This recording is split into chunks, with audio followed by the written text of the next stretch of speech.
One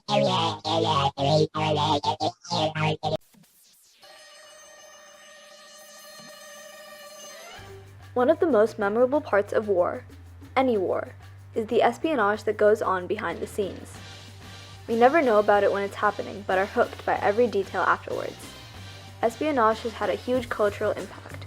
Just look at Mission Impossible. Look at James Bond, any spy movie. While it all seems like great fun, all of these stories are based on real people and real events. A standout instance of an exemplary figure in espionage is Kim Philby, a member of the Cambridge Five, a group of 5 British men recruited to work for Soviet intelligence during their time at Cambridge University, who then went on to become moles in British intelligence. Kim Philby, like the others, was recruited to work for the NKVD, or the People's Commissariat for Internal Affairs, which is now known as the KBG, under the guise of joining the organization Comintern, or Communist International, by Soviet recruiter Arnold Deutsch. After doing so, the Cambridge Five, consisting of Kim Philby, Anthony Blunt, Guy Burgess, John Cairncross, and Donald Maclean, were sent into the world of British government and intelligence.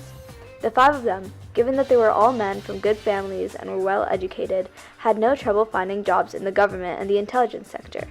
Some of the more famous organizations that the Cambridge Five infiltrated were the Secret Intelligence Service, known as MI6 or SIS, the Security Service, known as MI5, and the Foreign, Commonwealth, and Development Office.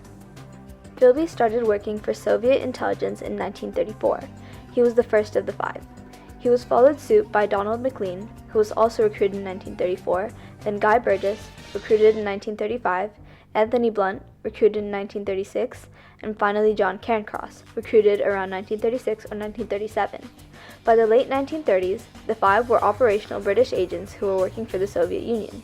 Looking back, it's kind of appalling how easy it was for the Cambridge Five to infiltrate the intelligence sector. This is often attributed to the ineptitude of the British intelligence department. At the time, the intelligence sector wasn't considered a huge part of the war effort and was often overlooked. The fact that the Cambridge Five were able to get so much intel is because, many say, the British government was negligent, such as in their trust in entry-level employees and their lax recruitment policies. By the 1940s, the Cambridge Five, especially Kim Philby, had established themselves as respected officials in British government and intelligence.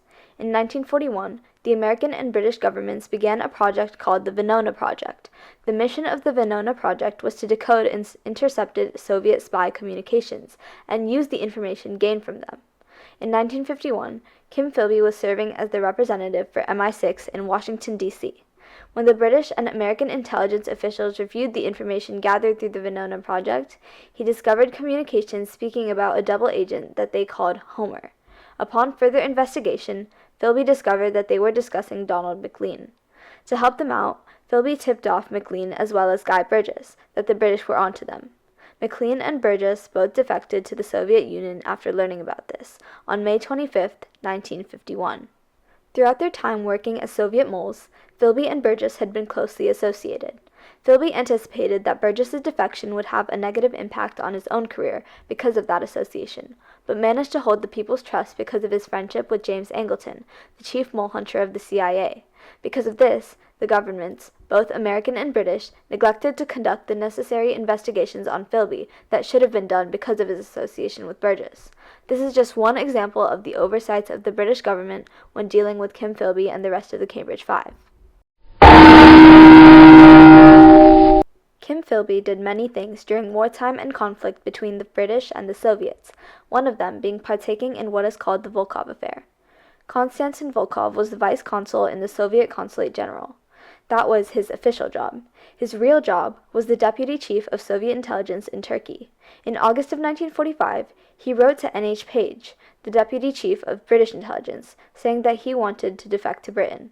He said that if given asylum for himself and his wife, along with a sum of money, he would offer up the names of 314 Soviet agents that were operating in Turkey, as well as 250 more who were operating in Britain. Among the names of those 250 Soviet agents in Britain that Volkov said he'd reveal were the names of Donald Maclean and Guy Burgess, as well as Kim Philby himself. The British consulate wrote a report on Volkov requesting to defect to Britain in exchange for names, and Kim Philby saw it in early September. Upon seeing it, He knew that he couldn't allow this to happen. This could mean the end of his career. He decided to go to Istanbul himself to interview Volkov. Once he got to Istanbul, Philby and Page tried to contact Volkov via telephone, but he didn't answer, having already departed. But he never arrived in Britain.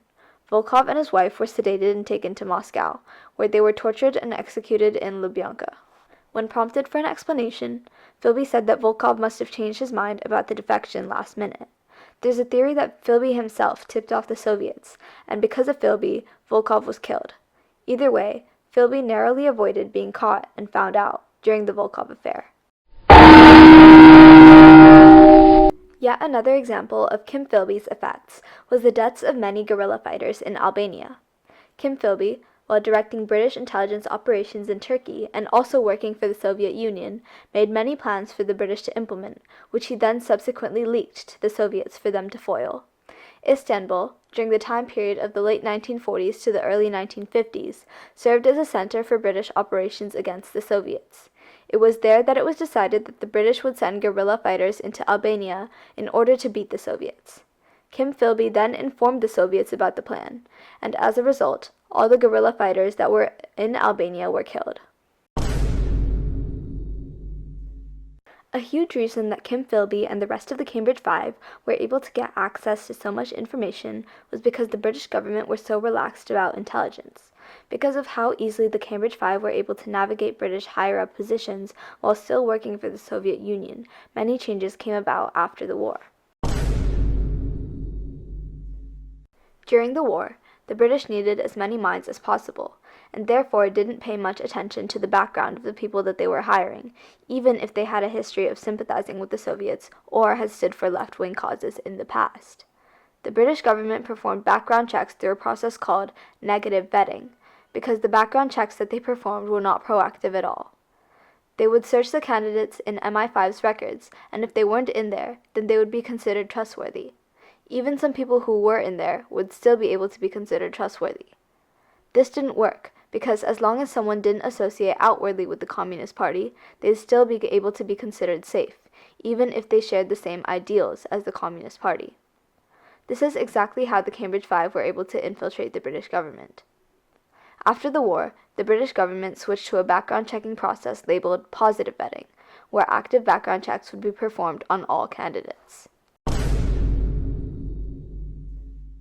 Kim Philby, as well as the other men in the Cambridge Five, were regarded as trustworthy first because of their social standing. They were all well-educated men from good families, and were trusted by the British government because of this fact. This, and the fact that he feigned loyalty to the British government, even though he was known to be associated with defectors to the Soviet Union, Maclean and Burgess, allowed Philby to evade suspicion for many years. As a result, intelligence agencies now focus more on insider threat detection. Intelligence employees are psychologically profiled and are regularly vetted. The whole Cambridge Five fiasco has been a lesson for the governments, specifically the British government. In order to prevent more similar incidents in the future, the situation with Kim Philby and the rest of the Cambridge Five is used as a case study when undergoing spy training. The story of Kim Philby and the rest of the Cambridge Five has served as a source of inspiration and as a lesson for the authorities and the people that were affected by it. Philby left a huge impact on the world and the way that events played out during the Cold War and World War II through his actions of sending British information to the Soviets. The lessons that he taught the governments were also a huge source of change, because of the aforementioned changes to security protocols. If those changes were never implemented, the world could potentially have been an entirely different place. International relations were hugely impacted by Philby. This was seen through the downfall of James Angleton, the CIA's head of counterintelligence, after the truth about Philby came out. He became insanely paranoid and tremendously hampered the work of the CIA in the 1960s. The relationship between the United States and Britain could have been so much worse if those changes were never made. And if those changes were never made, the security of many countries would be so much worse, which would have contributed to more international relations problems. The story of Kim Philby and the Cambridge Five is a large, but often overlooked, development in our history.